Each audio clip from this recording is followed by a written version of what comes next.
সম্মানিত দর্শক শ্রোতা, হক ও বাতিল, সত্য ও মিথ্যার লড়াই শুরু হয়েছে সেই আদম আলাইহিস সালাম দুনিয়ায় পদার্পণের পর থেকেই। সাইয়্যিদুনা বাবা আদম আলাইহিস সালাম ছিলেন সত্যের পক্ষে, আর পাপাত্তা ইবলিস শয়তান ছিল মিথ্যার পক্ষে। সেই থেকে হক বাতিলের লড়াই শুরু। প্রত্যেক নবীকেই সেই অহংকারী বাতিলপন্থীদের সাথে মোকাবেলা করতে হয়েছে।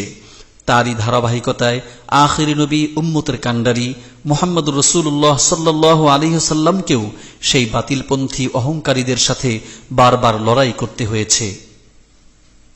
কুরাইশদের মাঝে এমনই একটি দল ছিল যারা প্রত্যেক কাজে কর্মে নবীজির বিরোধিতায় লিপ্ত হতো। নবীজি সাল্লাল্লাহু আলাইহি ওয়াসাল্লাম যেহেতু হজের সময় আরাফার দিন হেরেমের বাইরে গিয়ে আরাফার ময়দানে অবস্থান করতেন, এজন্য এই কুরাইশ নেতৃবৃন্দ আভিজাত্যের অহংকারের দাপটে নবীজি সাল্লাল্লাহু আলাইহি ওয়াসাল্লামের সাথে বিরোধিতা করে আরাফার ময়দানে না গিয়ে এই ময়দানটিতে তারা অবস্থান নিয়েছিল। তারা মনে করত মুহাম্মাদের কথা মতো হেরেমের বাইরে যাওয়া তাদের আভিজাত্যের পরিপন্থী। এজন্য তারা গোয়ারতুমি করে এই ময়দানে অবস্থান নিয়েছিল। ময়দানটির নাম হল ওয়াদিয়ে ওরাইনা। তাদের অহংকারের প্রতীক হিসেবে এই পিলারটিকে স্থাপন করা হয়েছে, যাতে উম্মত তাদের সেই অহংকারী মনোভাবকে ঘৃণার সাথে স্মরণ করতে পারে। নবী আকরাম সাল্লাল্লাহু আলাইহি ওয়াসাল্লাম বিদায় হজ্জের দিন আরাফা ময়দানে প্রবেশ করার আগে এই ময়দানটিতে প্রথম ভাষণ দান করেছিলেন। ভাষণে তিনি বলেছিলেন, কোন জাতির জন্য অহংকার শোভা পায় না, সুতরাং আল্লাহর হুকুম মানার ক্ষেত্রে সবাই সমান। তাই সবাইকে এক আল্লাহর হুকুম মেনে চলতে হবে, সবাইকে আরাফার ময়দানে যেতে হবে। এই ভাষণের পর নবীজি সাল্লাল্লাহু আলাইহি ওয়াসাল্লাম সাহাবায়ে কেরামকে নিয়ে আরাফার ময়দানে প্রবেশ করেন। দর্শক মণ্ডলী, ৯ জিলহজ্জে অসংখ্য হাজী সাহেবান এই পথ দিয়ে আরাফার ময়দানে প্রবেশ করে থাকেন। আরাফা ময়দানের পশ্চিম সীমান্তে একটি মসজিদ রয়েছে। মসজিদটির নাম হল মসজিদে নামিরা। আপনারা আরাফা ময়দানের পশ্চিম সীমান্ত পিলার দেখতে পাচ্ছেন।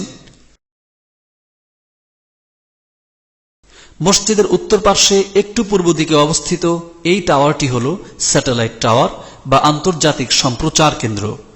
এখান থেকেই হজ্জের সময়কার আরাফা ময়দানের বিভিন্ন দৃশ্য ও হজের ভাষণ সারা বিশ্বে সরাসরি সম্প্রচার করা হয়। সৌদি হুকুমত এই মসজিদে নামিরাকে পুনর্নির্মাণ করেছে। এতে খরচ হয়েছে প্রায় ৩,৭০,০০,০০০ রিয়াল। পূর্ব পশ্চিম দিকে মসজিদটি ৩৪০ মিটার লম্বা, ২৪০ মিটার প্রস্থ। মসজিদটির আয়তন হচ্ছে ১,১০,০০০ বর্গমিটার। ৬০ মিটার উঁচু ৬টি মিনার রয়েছে মসজিদটিতে। এছাড়াও রয়েছে ৩টি বড় গম্বুজ। মসজিদের মোট ৬৪টি দরজার মধ্যে 10টি হল প্রধান বা কেন্দ্রীয় দরজা। এই মসজিদে ৭০০ এয়ার কন্ডিশন ফিট করা হয়েছে। মসজিদের আশেপাশে ১,০০০ টয়লেট ও ১৫,০০০ অজুখানা রয়েছে। এই মসজিদে নামিরাতে প্রায় ৪ লক্ষাধিক মুসল্লি একসাথে নামাজ আদায় করতে পারেন। মনে রাখতে হবে, হজের দিন এই মসজিদে নামিরায় যদি একসাথে জোহর ও আসর পড়ার সুযোগ হয়, তাহলে নামাজ শেষ হওয়ার পর মসজিদের পশ্চিমাংশে আর থাকা যাবে না, কারণ মসজিদের পশ্চিমাংশ আরাফা ময়দানের সীমানার বাহিরে অবস্থিত। তাড়াতাড়ি পূর্ব অংশে কিংবা ময়দানে অবস্থান নিতে হবে। ওয়াক্তিয়া নামাজ পড়তে না পারলেও অন্তত 2 রাকাত নফল আদায় করতে পারলেও এই মসজিদে নামাজ পড়ার সুন্নত আদায় হয়ে যাবে। দর্শক শ্রোতা, চলুন আমরা ময়দানে মিনায় অগ্রসর হই। সেখানে আছে ঐতিহাসিক এক মসজিদ, যার নাম হল মসজিদে খায়েফ। আরাফা ময়দান থেকে হেরেম শরীফের দিকে 5 কিলোমিটার দূরত্বে অবস্থিত এই মিনা ময়দান। এই মিনা ময়দানের দক্ষিণ পাশে জাবালে মুরসালাত নামে একটি পাহাড় রয়েছে। সেই পাহাড়ের পাদদেশে অবস্থিত এই মসজিদে খায়েফ। হুজুর আকরাম সাল্লাল্লাহু আলাইহি ওয়াসাল্লাম জাবালে মুরসালাত নামক পাহাড়ে একটু ঠান্ডার আশায় আশ্রয় নিয়েছিলেন। সেখানে তার উপর আল্লাহ রাব্বুল আলামিন সূরা মুরসালাত নাজিল করেন। এই জন্য এই পাহাড়কে জাবালে মুরসালাত বলা হয়। এই সেই ঐতিহাসিক মসজিদে খায়েফ, যেখানে অসংখ্য নবী রাসূল ও আউলিয়া আলাইহিমুসসালামগণ নামাজ আদায় করেছেন। এমনকি হযরত আদম আলাইহিসসালামের কবরও এখানে রয়েছে বলে ঐতিহাসিক তথ্য পাওয়া যায়।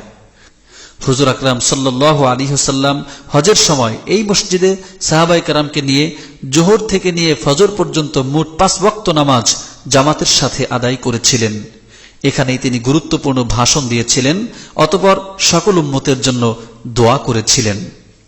1987 সালে এই মসজিদটির পুনর্নির্মাণ কাজ শেষ হয়। এতে ব্যয় হয় প্রায় 3,15,00,000 রিয়াল। 4টি মিনার বিশিষ্ট এই মসজিদে খায়েফের ভিতরে 1100 বৈদ্যুতিক পাখা রয়েছে, 450টি এয়ার কন্ডিশন রয়েছে।